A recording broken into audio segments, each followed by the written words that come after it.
নমস্কাৰ সকলোকে মই শিখাই নতুন এটা ভিডিঅ'লৈ স্বাগতম জনালোঁ। বহুত দিন হ'ল তেনেকৈ ভিডিঅ' এডিট কৰি দিয়াই হোৱা নাছিলে আৰু আজি তাকে ভাবিলোঁ সন্ধিয়া ভাত সাজৰ লগতনো কি ৰান্ধো তাকে আপোনালোককো বোলো অকণমান দেখাওঁ।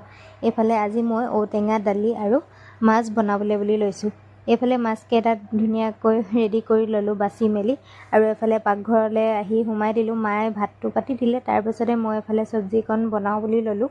আৰু টেঙা শাক খাবলৈতো গৰমত ভালেই লাগে, আৰু গৰমত যদি এনেকৈ বইল টেঙা শাক খোৱা যায় আৰু কি লাগে লগত, নহয়নে বাৰু। এফালে মই পানীখিনি অকণমান উতল আহিবলৈ দিলোঁ, তাতে কঁঠাল গুটি দিলোঁ, দালি দিলোঁ, তাৰপিছতে এনেদৰে এইখিনি অকণমান সিজিবলৈ বুলি দিম। ইয়াতে এতিয়া মই সোৱাদ অনুসৰি নিমখ আৰু হালধি এড কৰি দিলোঁ। হালধি প্ৰায় মানুহে নিদিয়ে, টেঙা শাক বনালে বগা হৈ থাকিলে ভাল হয়, কিন্তু মই টেঙা শাক বনালেও হালধি দিওঁৱেই। আৰু এইফালে ঔটেঙা দেখিছেনে, ইমান ধুনীয়াকৈ বজাৰৰ পৰা আনিছিলে ডাঙৰ ডাঙৰ ঔটেঙা, তাকে দুটা কাটি মেলি ল'লোঁ। আৰু এফালে শাকখিনি যেতিয়া উতল আহিলে, ঔটেঙাখিনিও অকণমান ভাজিনা হ'ল, তেতিয়া মই ইয়াতে মাছ দি দিলোঁ, আৰু কঁঠাল গুটিও সিজিছে আৰু দালিও সিজিছে।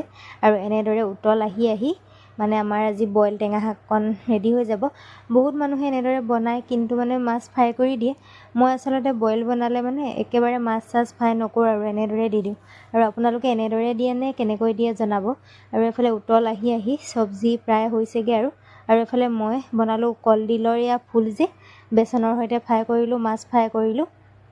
তাৰপিছত মাছৰ কণী অকণমান আছিলে, আৰু এইফালে গাখীৰখিনিও গৰম কৰি ল'লোঁ। গৰম নকৰিলে বেয়া হৈ যায় গাখীৰখিনি। তাৰপিছত এইফালে মোৰ চব্জিও ৰেডি হৈ গ'ল।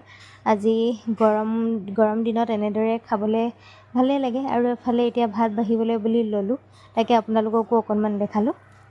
আজি ভিডিঅ'টো ইয়াতে শেষ কৰিলোঁ। বাই। অন্য এটা নতুন ভিডিঅ'ৰ সৈতে আপোনালোকৰ মাজলৈ আহি আছোঁ, আৰু আপোনালোক সকলোৱে মোৰ ভিডিঅ'টো চাই কেনেকুৱা পালে জনাবলৈ নাপাহৰিব।